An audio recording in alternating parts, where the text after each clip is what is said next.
September 12, 1988 was a day that shook Lawrence, Massachusetts to its core. The lifeless body of a little girl, just 11 years old, was found brutally stabbed to death and abandoned on the train tracks near the Boston and Maine railway yard. Her name was Melissa Tremblay, and her senseless murder left the community reeling with shock, anger, and sadness. Who could have committed such a heinous act? How did they finally catch him after 35 years? Welcome to Cold Case Files, where we cover notorious cold cases from history. Today, we're taking a closer look at a 35-year-old cold case finally solved in 2023 in Lawrence, Massachusetts. Buckle up and get ready to join us on a journey into the unknown. But first, if you haven't subscribed to our channel by now, please consider hitting the subscribe and like buttons. Without further ado, let's get to the story. Nestled along the winding banks of the Merrimack River, Lawrence is a vibrant and thriving city that captures the essence of small-town charm with big city excitement. The city's pulse beats with the energy of its diverse and passionate residents, whose pride and joy for their beloved community are palpable in every corner of the town. As you walk down the bustling streets of Lawrence, you can't help but feel a sense of history and heritage seeping through every brick and stone. This is the same town that played a pivotal role in American labor history, where the Bread and Roses strike of 1912 marked a significant turning point for workers' rights and social justice. But it was here that a horrific crime took place in 1988. Melissa Tremblay was born in 1977 to her mother Janet Tremblay in Salem, Massachusetts. Her mother Janet raised her as a single mother on her own, as her father was never in the picture and his identity remains unknown till this day. Melissa went by the nickname Missy and attended Lancaster School. Everyone who knew Melissa as a child described her as a fun-loving, carefree, and caring little girl who had many friends in school and was always ready to play games and have a good time. Melissa was a happy child who loved to play and explore her surroundings. One of her favorite places to play was the Boston and Maine railway yard, where she would often spend hours running and jumping around the train tracks while her mother visited friends at a nearby social club. Sadly, this would also be what led to her demise. On 11 September 1988, Melissa accompanied her mother and her boyfriend to the LaSalle Social Club in Lawrence, not far from the railway where she was found, and went outside to play while the adults stayed inside. The last sightings of her alive were made by a railroad employee and a pizza delivery driver who were in the vicinity, both who saw her within the late afternoon hours of that day. When Janet realized her daughter was missing, she frantically searched the area before reporting her missing to the police at around 9 p.m. that night. She returned home in a state of panic, hoping and praying for news of her daughter's safety. Unfortunately, she would never receive this news. On the morning of 12 September 1988, Melissa was found dead in the old Boston and Maine railway yard in Lawrence. She had been stabbed to death, and her leg was amputated post-mortem when a train ran over her body. The detectives who arrived on the scene theorized that the killer had likely done this in the hopes of mangling the body and removing any possible physical evidence they had left behind. The state police and Lawrence police launched a massive investigation into Melissa's death.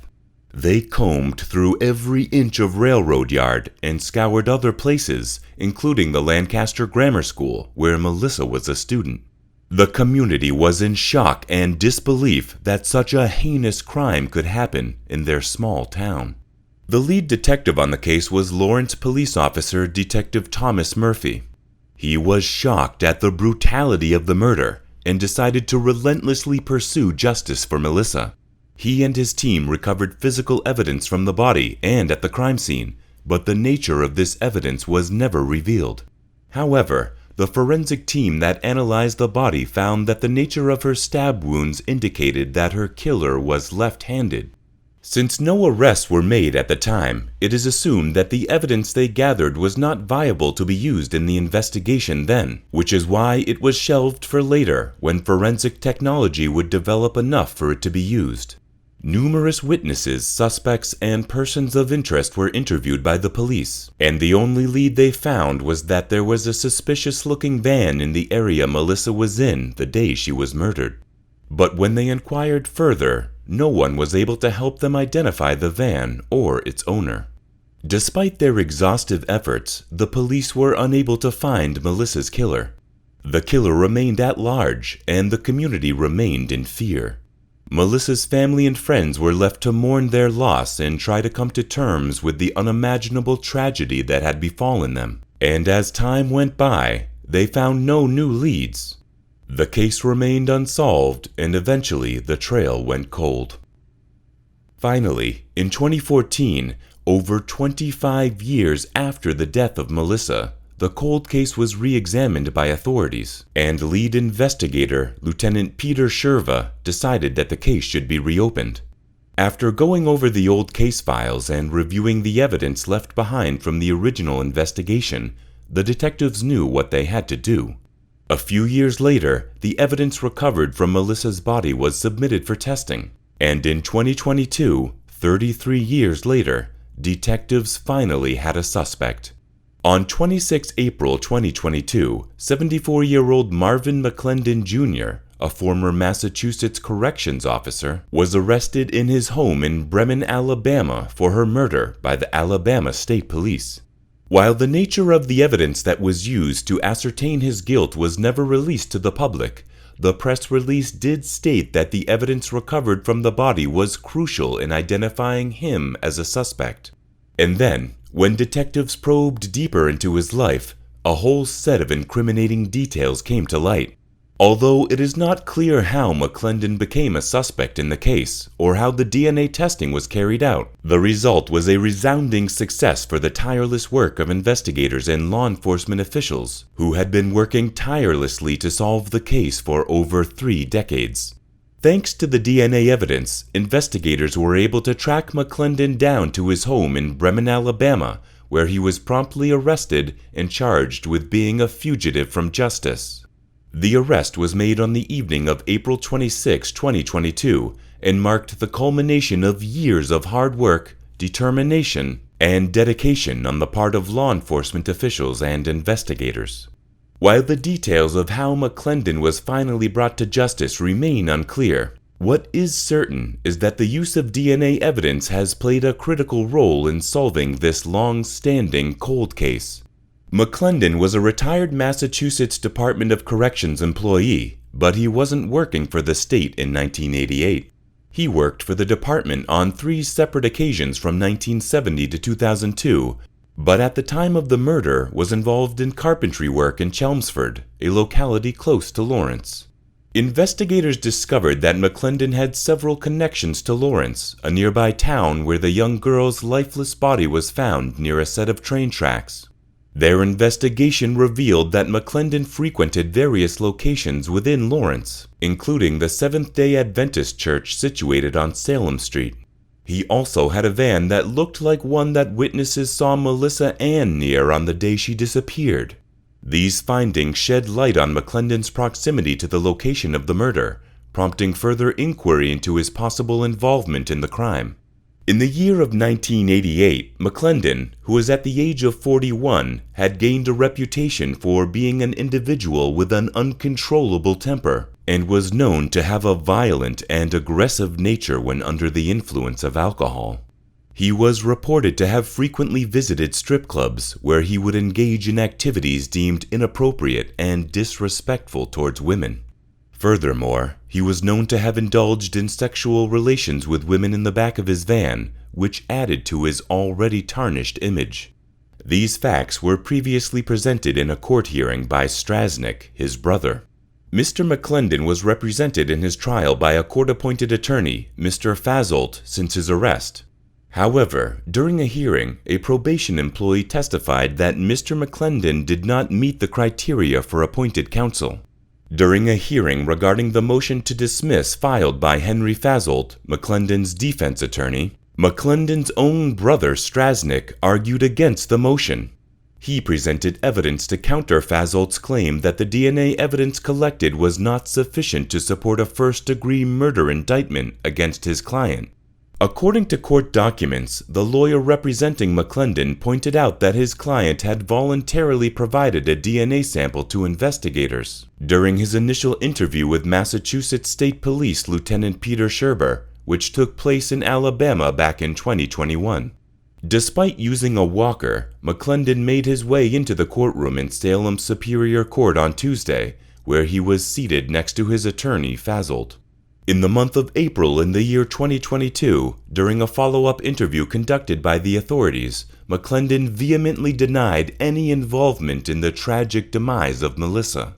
He asserted that he was innocent of the accusations that had been laid upon him, and even insinuated that he might have been the victim of a carefully orchestrated plot by inmates from the Department of Corrections in Massachusetts where he had worked.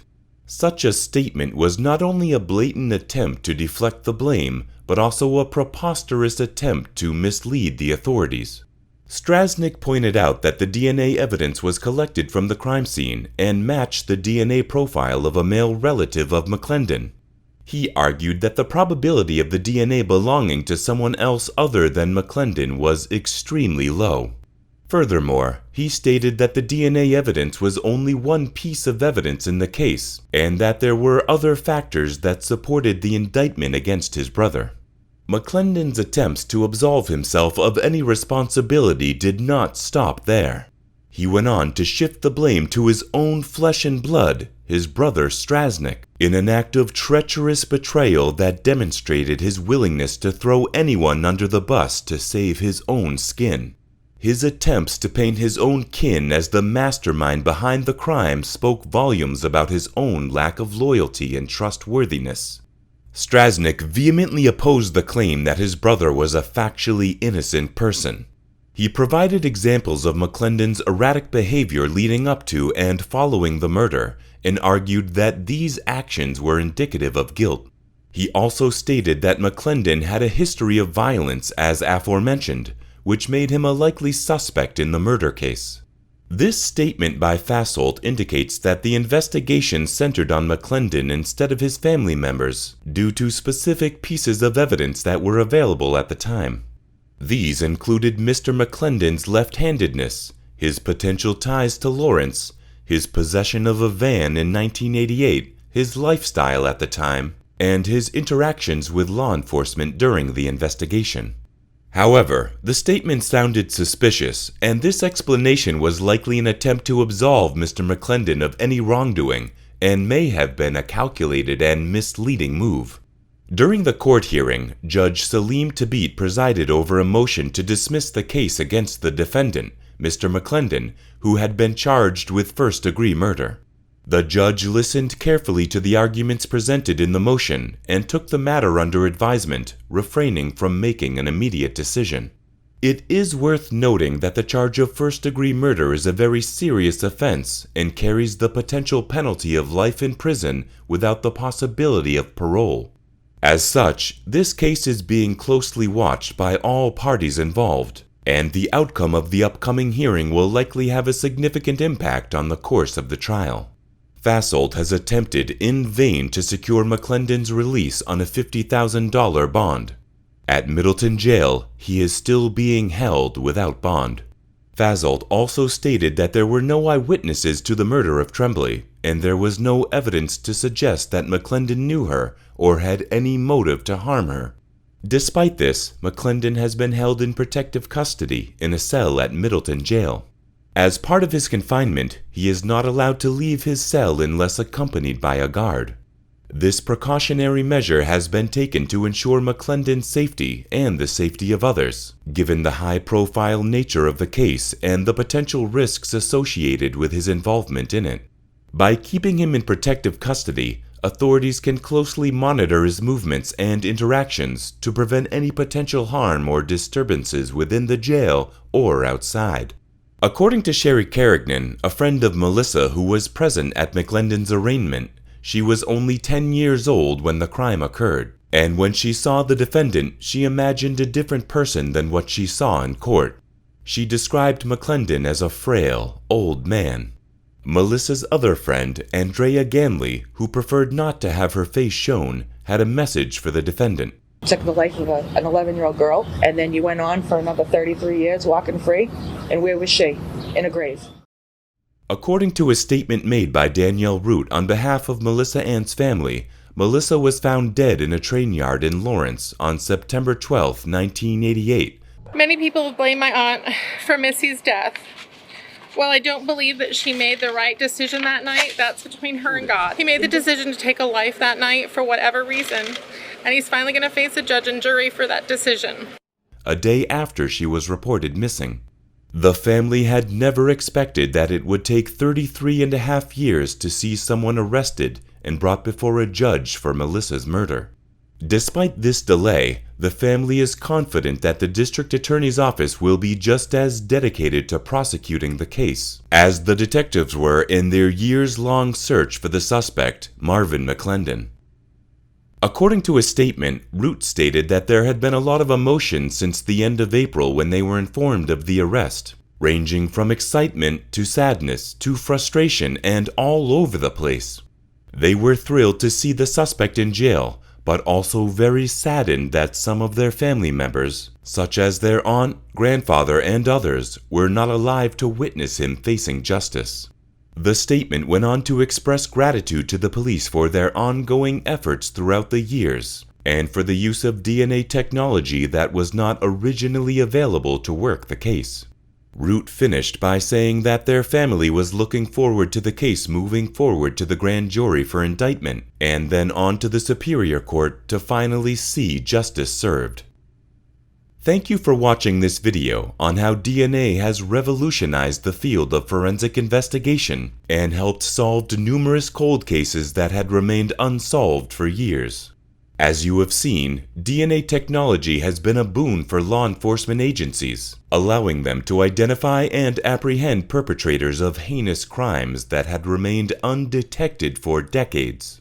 With the help of DNA evidence, investigators can now link suspects to crime scenes, identify victims who had remained unidentified, and even exonerate innocent people who had been wrongfully accused and convicted. This has not only brought closure to families of victims, but also ensured that the perpetrators are held accountable for their actions. If you want to learn more about cold cases and how DNA technology has been used to solve them, be sure to keep watching Cold Case Files. You never know, you might learn something that can help solve a case that has remained unsolved for years. Thank you again for watching, and if you enjoyed the video, please do like, share, and subscribe. We hope to see you soon in our next video.